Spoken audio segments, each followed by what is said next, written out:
It's news in brief on Adventist World Radio 97.7. You are hearing us live from AWR Studios, Labour Asafo 108 Otumfo, Osei Tutu the second Blvd Street. We are streaming live both on Facebook and on YouTube. Adventist World Radio Kumasi 97.7. You can also go to our website on www.adventistworldradiokumasi.com to access this news, or download the Radio Garden app on Play Store or on App Store to also access Adventist World Radio 97.7. We bring to you news both local and international that have been carefully selected and meticulously scrutinized by our able producers and editors for your service. Let's go to the headlines first. President Mahama to engage civil society leaders on Galamsey crisis. Also, Galamsey poses serious threat to future generations by the Agric Minister. Nearly 2,000 lives have been lost in road accidents in Ghana this year. In some of our international stories, the trial of former Malian President Musa Mara begins in Bamako.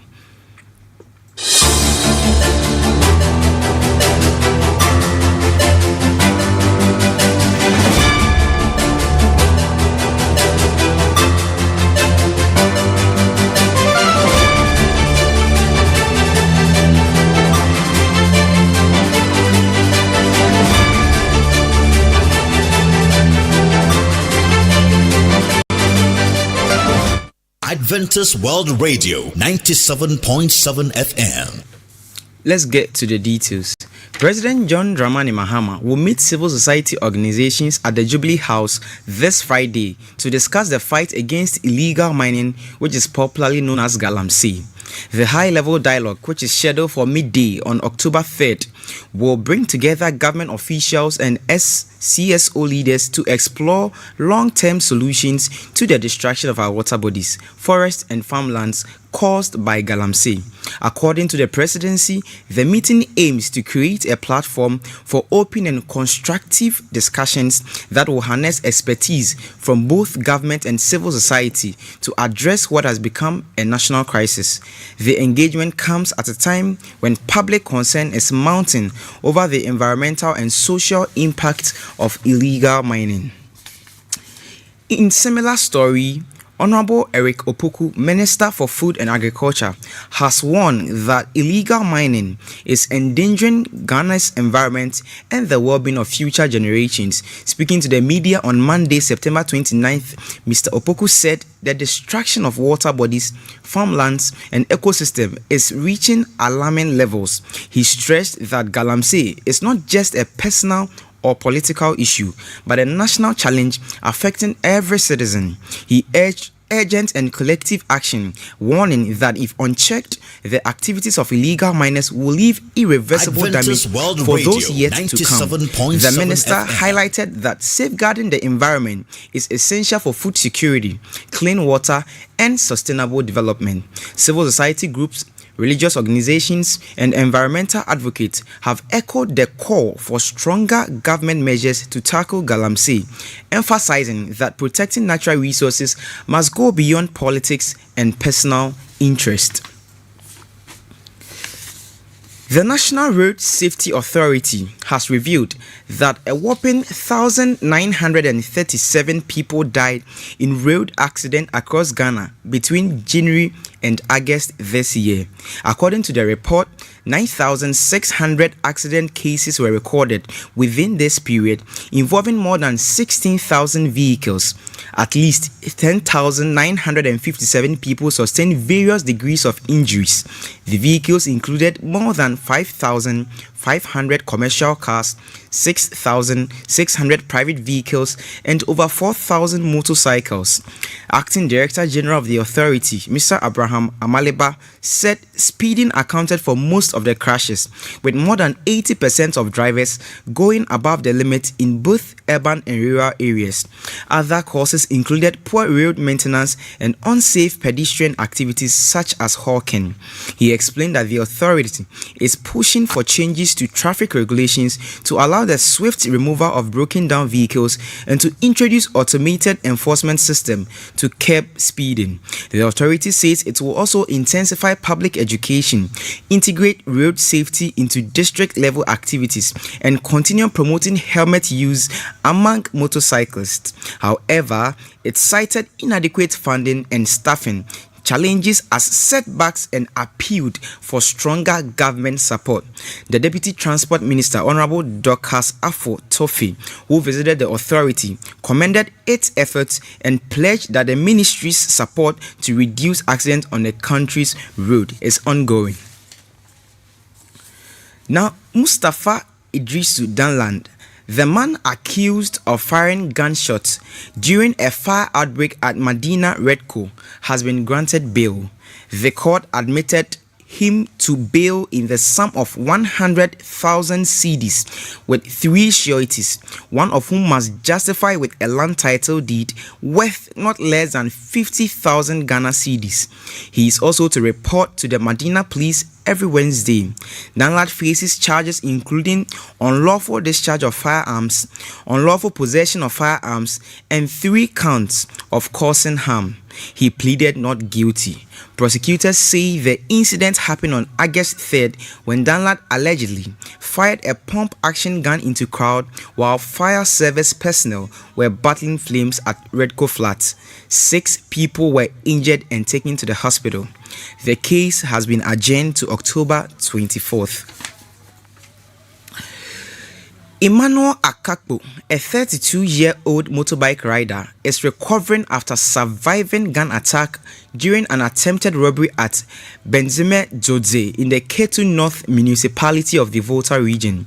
The incident occurred on the night of Monday, September 22nd, when 2 young men armed with locally manufactured gun blocked his path near Bubuni Junction and demanded his motorbike. When he tried to escape, the attackers shot him in the left thigh. Despite the injury, he quickly disabled his unregistered motorbike with a remote lock, preventing the robbers from taking it.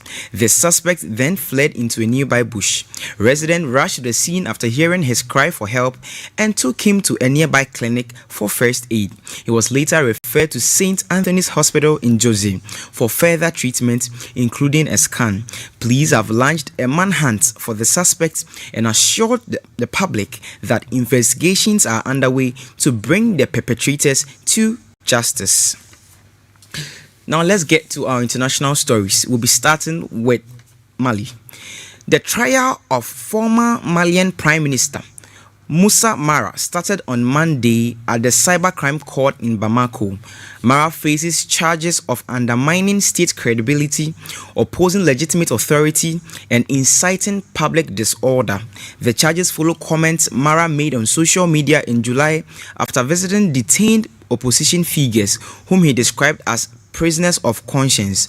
Mara said his visit aimed to ensure that the flame of hope never fades amongst them.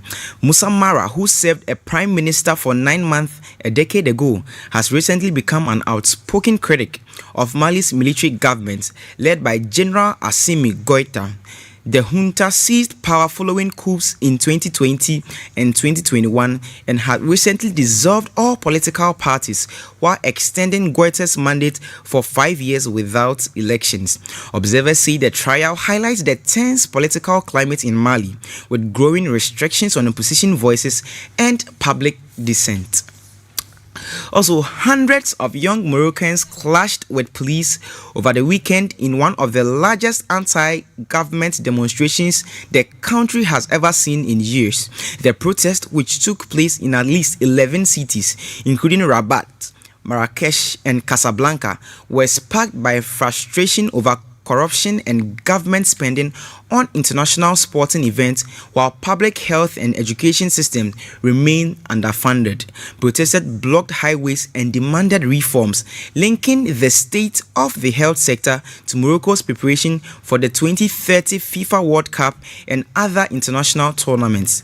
Slogans such as "The stadiums are here," but other international tournaments, slogans such as the stadiums are here, but where are the hospitals?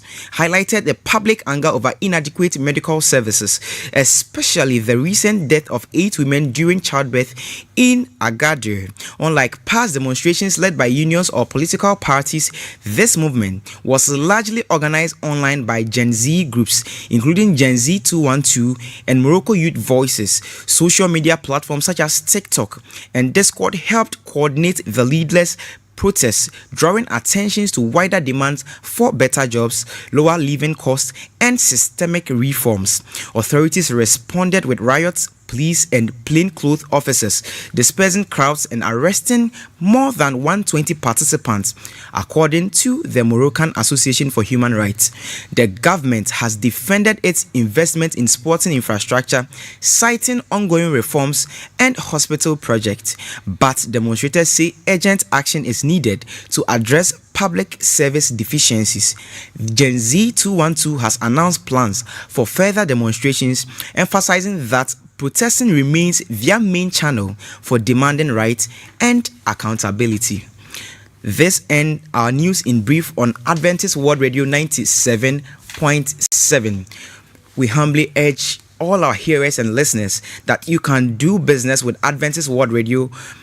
Being it your event, being it your product, we can market it for you. You can reach us out on 020-352-7777 and also 020-354-0000. To also donate and sponsor any program on Adventist World Radio, you can reach our mobile money line on 054-101-2923, and the name is Adventist World Radio 97.7. We are grateful to all our crew for making this news a success. The news was read by Ejapon Stephen Frimpong.